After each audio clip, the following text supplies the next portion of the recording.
आज का हमारा मिशन कुछ ऐसे ज्वलंत और जटिल सवालों की परतों को खोलना है जो सीधे तौर पर दुनिया की मौजूदा आर्थिक नींव से जुड़े हैं।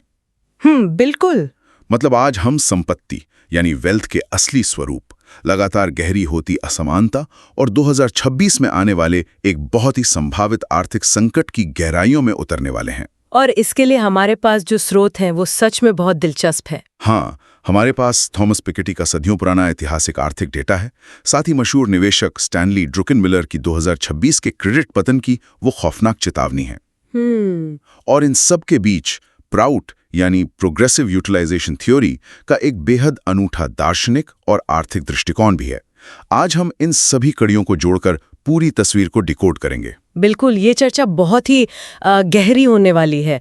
लेकिन गहराई में उतरने से पहले एक बहुत ही स्पष्ट और ज़रूरी बात सामने रखना मैं आवश्यक समझती हूँ। हाँ, बिल्कुल, बताइए। देखिए, आज के हमारे जो दस्तावेज और स्रोत हैं ना, उनमें वर्तमान राजनीतिक प्रणालियों की, चाहे वो पूंजीवाद हो या साम्यवाद, उनकी बहुत जमकर क्लास लगाई गई है। हाँ, वो तो है। इसमें वामपंथी और दक्षिणपंथी दोनों ही तरह के विचारों को बहुत तीखी चुनौती दी गई है।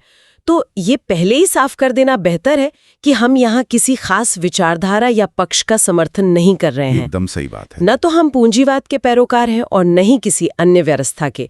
हमारा काम बस इन ऐतिहासिक दस्तावेजों और लेखों में छिपे विचारों और तथ्यों को पूरी निष्पक्षता के साथ डिकोड करना है। बिल्कुल सही कहा। हमारा काम केवल एक बेहतरीन और तथ्यपरक चर्चा को सामने लाना है ताकि सुनने वाले खुद इन आंकड़ों का विश्लेषण कर सकें। तो ठीक है, आइए इसे विस्तार से समझते हैं। शुरुआत कहाँ से करें? शुरुआत करते हैं थॉमस पिकेटी के ऐतिहासिक नजरिए से। उनकी मशहूर किताब capital in the 21st century का जो डेटा हमारे सामने है वो मतलब कोई सामान्य रिसर्च नहीं है। हाँ, उन्होंने बहुत लंबा समय लिया है। बिल्कुल। पिकेटी ने केवल पिछले 20 या 50 सालों का डेटा नहीं उठाया। उन्होंने फ्रांस, ब्रिटेन और अमेरिका के सदियों पुराने टैक्स और एस्टेट रिकॉर्ड्स को खंगाला है। पीढ़ियों से चली आ रही वसीयतों से ये साबित किया है कि असल में संपत्ति काम कैसे करती है। और पिकेटी के इस विशाल डेटाबेस ने जो सबसे बड़ा काम किया है वो ये है कि इसने अर्थशास्त्र की एक बहुत ही पुरानी और कह सकते हैं सुखद भ्रांति को हमेशा के लिए तोड़ दिया है। सुखद भ्रांति मतलब वो विकास वाली बात? हाँ, 20वीं सदी के मध्य में खासकर द्वितीय विश्व युद्ध के बाद से लेकर 1970 के दशक तक दुनिया के अर्थशास्त्रियों को ये लगने लगा था कि जैसे जैसे कोई अर्थव्यवस्था विकसित होती है उसमें असमानता अपने आप कम होने लगती है। हाँ, एक धारणा बन गई थी कि विकास की लहर में सभी की नावें एक साथ ऊपर उठेंगी। बिल्कुल, लेकिन पिकेटी के कठोर ऐतिहासिक डेटा ने दिखाया कि वो दौर दरअसल एक बहुत बड़ा अपवाद था। वो कोई आर्थिक नियम नहीं था। ये समझना बहुत दिलचस्प है। और वो समानता किसी जादुई बाजार या बहुत परोपकारी नीतियों की वजह से नहीं आई थी। वो समानता इसलिए आई थी क्योंकि दोनों विश्व युद्धों और 1930 की महामंदी के दौरान जो पुरानी और पुश्तैनी संपत्तियां थीं, उनका बड़े पैमाने पर विनाश हुआ था। एकदम सही। और युद्ध का खर्च निकालने के लिए सरकारों ने अमीरों पर जो भारी टैक्स लगाए थे उसने भी संपत्ति को ऊपर से नीचे की ओर धकेला था। लेकिन जैसे ही वो युद्ध के बाद का प्रभाव खत्म हुआ और टैक्स की दरें सामान्य हुई तो दुनिया वापस अपने उसी पुराने ढर्रे पर लौट आई जो सदियों से चला आ रहा था। और वो पुराना ढर्रा क्या है? पिकेटी ने इसे एक बहुत ही साधारण लेकिन अचूक गणितीय सूत्र से समझाया है। R is greater than G। हाँ, R greater than G, यानी जब पूंजी पर मिलने वाला रिटर्न, जिसे हम R कहते हैं, वो पूरी अर्थव्यवस्था के विकास दर यानी G से अधिक होता है तो संपत्ति बहुत तेजी से कुछ ही हाथों में जमा होने लगती है। इसे ऐसे समझना चाहिए कि एक इंसान की मेहनत या श्रम की हमेशा एक सीमा होती है। कोई भी दिन में 24 घंटे से ज्यादा काम नहीं कर सकता। बिल्कुल। लेकिन पूंजी को नींद नहीं आती। पूंजी बिना थके दिन रात कंपाउंडिंग के जरिए बढ़ती रहती है। अगर किसी के पास पहले से एक बड़ी संपत्ति है तो वो केवल उस संपत्ति के रिटर्न से ही इतनी तेजी से अमीर होता जाएगा कि अपनी मेहनत के दम पर आगे बढ़ने वाला व्यक्ति कभी उसकी बराबरी नहीं कर पाएगा। ये एक ऐसा गणितीय गुरुत्वाकर्षण है जो सदियों से समाज को अपनी तरफ खींच रहा है। और यहीं पर प्राउड का दृष्टिकोण इस ऐतिहासिक डेटा में एक गहरी दार्शनिक परत जोड़ देता है। हाँ, प्राउड के स्रोतों में एक बहुत ही सटीक मनोवैज्ञानिक शब्द का जिक्र है, साइकिक पैब्यूला। साइकिक पैब्यूला। इसका सरल अर्थ है भौतिक संपत्ति को हासिल करने की असीमित और कभी न बुझने वाली मानसिक भूख।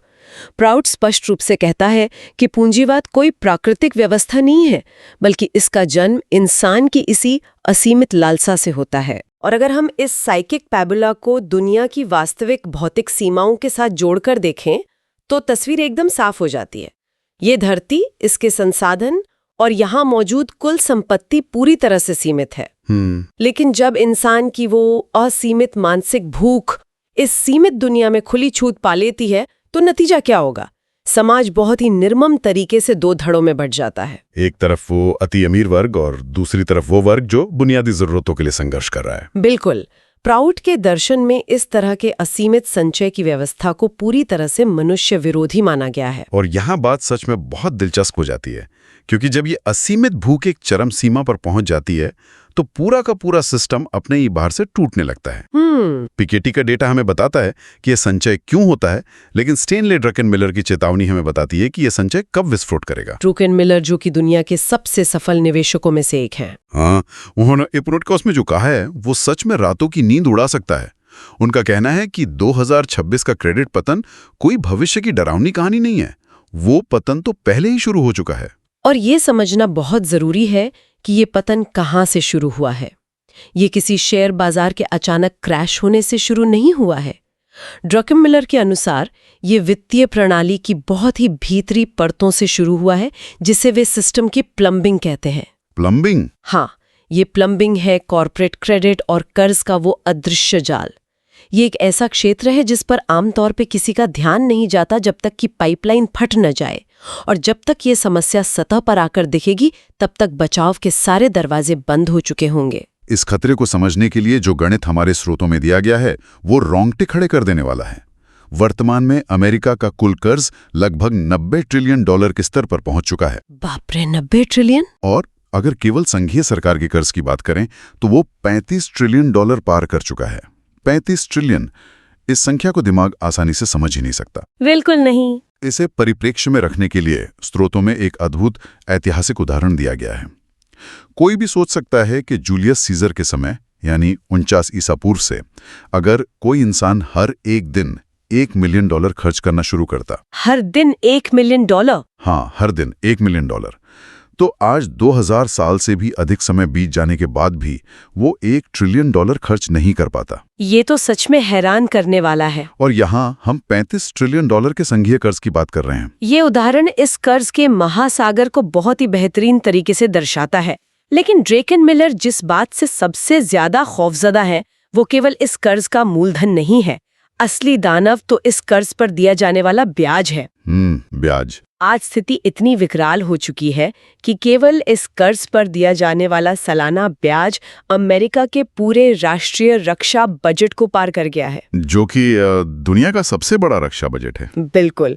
इतिहास बताता है कि जब किसी देश के कर्ज का ब्याज उसके रक्षा बजट से बड़ा हो जाए तो वो अर्थव्यवस्था अपनी टर्मिनल स्टेज यानी अंतिम चरण में प्रवेश कर चुकी होती है। टर्मिनल स्टेज, ये शब्द ही अंतिम चेतावनी जैसा लगता है। जब ब्याज रक्षा बजट को पार कर जाए तो इतिहास गवाह है कि सरकारों के पास केवल 3 ही रास्ते बचते हैं। पहला है सीधा डिफॉल्ट, यानी सरकारें हाथ खड़े कर दें कि हम कर्ज नहीं चुका सकते। दूसरा है पुनर्गठन, जिसमें शर्तें दोबारा तय की जाती हैं। और तीसरा है वो रास्ता जो राजनेताओं को सबसे ज्यादा पसंद आता है, मुद्रास्फीति, जिसे खामोश डिफॉल्ट कहा जाता है। बिल्कुल। सरकारें अक्सर इसी तीसरे रास्ते को चुनती हैं। इसमें बस मशीनें चलाकर इतना नया पैसा छाप दिया जाता है कि पैसे की कीमत ही गिर जाती है। इससे कर्ज का असली मूल्य तो कागजों पर खत्म हो जाता है, लेकिन इसकी सबसे बड़ी कीमत आम जनता चुकाती है। आम जनता की पूरी उम्र की बचत और उनकी क्रय शक्ति हवा में वाष्पित हो जाती है। और जब आम जनता की क्रय शक्ति नष्ट होती है तो अर्थव्यवस्था के पहिए रुक जाते हैं। एक भयानक मंदी जन्म लेती है। इस पूरी प्रक्रिया को प्राउड के सिस्टाल्टिक मोशन के सिद्धांत से बहुत अच्छी तरह डिकोड किया जा सकता है। हाँ, प्राउड का दर्शन कहता है कि इस ब्रह्मांड में कुछ भी एक सीधी रेखा में गति नहीं करता। हर चीज एक लहर की तरह चलती है, जिसमें एक उठाव होता है और एक गिराव होता है। अर्थव्यवस्था भी इसी प्राकृतिक नियम का पालन करती है। और जब अर्थव्यवस्था में ये गिराव आता है तो प्राउड उसे स्टैटिसिटी कहता है। आर्थिक मंदी और कुछ नहीं बल्कि इसी स्टैटिसिटी का एक चरम रूप है, जब पैसे ने समाज की नसों में घूमना बंद कर दिया हो। स्रोतों में 1929 से 1931 की भारी वैश्विक मंदी का एक बहुत ही दर्दनाक उदाहरण दिया गया है। उस समय बंगाल के बर्दवान बाजार में सब्जियों के दाम इस कदर गिर गए थे कि 5 किलो बैगन सिर्फ 1 पैसे में बिक रहे थे। 5 किलो बैगन सिर्फ 1 पैसे में? जी हाँ, ये सुनना अजीब लगता है, लेकिन मंदी इतनी भयंकर थी कि लोगों की जेब में वो 1 पैसा भी नहीं था। बाजार में सामान सड़ रहा था, लेकिन लोगों की क्रय शक्ति बिल्कुल शून्य हो चुकी थी। ये आपूर्ति की कमी का संकट नहीं था, ये वितरण और पैसे के प्रवाह के रुक जाने का संकट था। बिल्कुल। अब ये समझना जरूरी है कि ऐसी भयानक स्थिति आखिर पैदा कैसे होती है, इसका मनोविज्ञान क्या है। इस पर ड्रकेनमिलर ने एक बहुत ही निजी और चौंकाने वाला किस्सा साझा किया है। हाँ, वो .com बबल वाला किस्सा। हाँ, साल 2000 के .com बबल के दौरान ड्रकेनमिलर अपनी रिसर्च से पूरी तरह आश्वस्त थे कि बाजार एक बुलबुले पर बैठा है और ये कभी भी फट सकता है। उन्होंने इसके लिए सही शॉर्ट पोजीशन भी ली थी। अहंकार और फोमो उनके अनुशासन पर भारी पड़ गया। वो दूसरों को कागजी मुनाफा बनाते हुए नहीं देख सके। और ये मनोविज्ञान केवल ड्रकेनमिलर की कहानी नहीं है, ये आज के पूरे कॉरपोरेट संकट की जड़ है। पिछले 1 दशक में दुनिया के केंद्रीय बैंकों ने जो 0% ब्याज दरों का दौर चलाया, उसने इसी लालच को हवा दी। बिल्कुल मुफ्त का पैसा। कंपनियों को मुफ्त के भाव पर अरबों डॉलर का कर्ज मिला। ये एक ऐसा मौका था जब वे इतिहास में सबसे सस्ते पैसे से भविष्य का निर्माण कर सकते थे। लेकिन विडंबना देखिए कि उन्होंने उस मुफ्त कर्ज का क्या किया। क्या नई फैक्ट्रियां लगाईं, रिसर्च पर खर्च किया? नहीं, उन्होंने उस सस्ते कर्ज का इस्तेमाल मुख्य रूप से अपने ही शेयर वापस खरीदने यानी स्टॉक बायबैक्स के लिए किया, ताकि उनके शेयरों की कीमत आसमान छुए और अधिकारियों को मोटे बोनस मिल सकें। 5% के आसपास पहुंच चुकी हैं, तो उन कंपनियों को भारी कीमत चुकानी पड़ रही है। यही वो प्लम्बिंग का संकट है। ये फंदा धीरे धीरे पूरी अर्थव्यवस्था का गला घोट रहा है और प्राउड का आर्थिक दर्शन इस समस्या की नस को पकड़ता है। प्राउड का एक स्पष्ट नियम है, पैसे को घुमाते रहो, कीप मनी रोलिंग। हाँ, अर्थव्यवस्था का स्वास्थ्य इस बात पर निर्भर करता है कि पैसा कितनी तेजी से और किन कार्यों में घूम रहा है। प्राउड कहता है कि ऋण की भूमिका बेहद जरूरी है, लेकिन ये ऋण केवल उत्पादक कार्यों के लिए दिया जाना चाहिए। संस्कृत में इसे काटिका व्यवसाय कहा गया है, यानी कर्ज का पैसा वहां जाना चाहिए जहां से समाज के लिए कुछ नया मूल्य या उत्पादन पैदा हो रहा हो। इसे समझना आसान है। अगर कोई बैंक से करोड़ों का कर्ज लेकर एक आलीशान शोरूम बनाता है, लेकिन उसमें कोई नया उत्पादन नहीं होता, तो वो एक अनुत्पादक कार्य है। बिल्कुल। वो शोरूम विकास का प्रतीक लग सकता है, लेकिन असल में वो पैसे को फ्रीज कर देता है। पैसा तभी घूमता है जब वो कृषि, विनिर्माण या बुनियादी ढांचे में निवेश किया जाए। और जब पैसा अनुत्पादक जगह फंसता है, तो अर्थव्यवस्था स्टैटिसिटी की ओर बढ़ जाती है। तो अब सवाल ये उठता है कि इस सब का असल मतलब क्या है?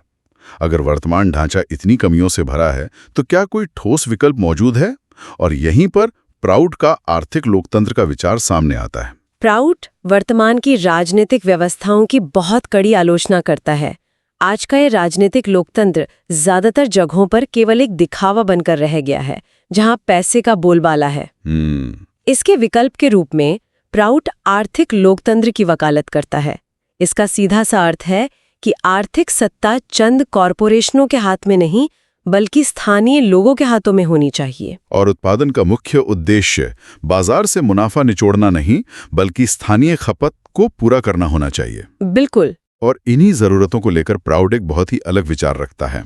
प्राउड का मानना है कि समाज के हर व्यक्ति के लिए न्यूनतम आवश्यकताएं जैसे भोजन, आवास, शिक्षा, चिकित्सा ये दान के रूप में नहीं मिलनी चाहिए। हाँ, ये दान नहीं होना चाहिए। एक सभ्य समाज को हर व्यक्ति के लिए एक निश्चित क्रय शक्ति यानी परचेजिंग कैपेसिटी की गारंटी देनी चाहिए। दान और क्रय शक्ति के बीच का ये अंतर बहुत गहरा है। दान इंसान को निर्भर बनाता है, जबकि क्रय शक्ति उसे सम्मान देती है। सही कहा। लेकिन प्राउड का जो विचार सबसे ज्यादा चौंकाने वाला है, वो मशीनीकरण को लेकर है। आज के पूंजीवादी ढांचे में जब कोई नई मशीन आती है, तो समाज में खौफ फैल जाता है कि नौकरियां चली जाएंगी। हाँ, लोग डर जाते हैं। लेकिन प्राउड के सामूहिक अर्थतंत्र में मशीनीकरण को एक बहुत बड़े वरदान के रूप में देखा जाता है। और यही वो गणित है जो दिमाग के तार खोल देता है। अगर आज किसी फैक्ट्री में मशीन लगने से उत्पादन क्षमता दुगनी हो जाती है तो पूंजीवाद में मालिक आधा स्टाफ निकाल देता है। लेकिन प्राउड का मॉडल कहता है कि अगर मशीन ने काम आसान कर दिया है तो इसका मतलब ये होना चाहिए कि इंसानों के काम के घंटे आधे कर दिए जाएं। बिल्कुल। वेतन नहीं कटना चाहिए।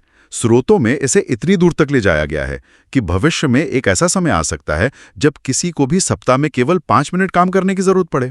सप्ताह में 5 मिनट का काम?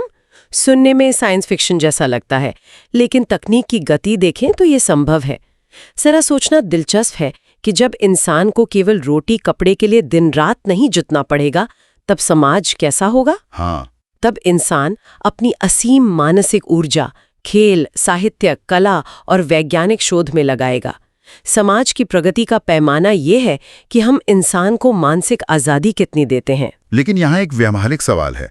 अगर हर किसी को न्यूनतम आवश्यकताएं मिल रही हैं, तो क्या लोग आलसी नहीं हो जाएंगे? अंधे साम्यवाद की तरह ये नहीं कहता कि सब कुछ बराबर होना चाहिए। न्यूनतम आवश्यकताएं सुरक्षित हैं, लेकिन जो अतिरिक्त धन है वो उन लोगों को दिया जाना चाहिए जो अपनी योग्यता से विशेष योगदान देते हैं।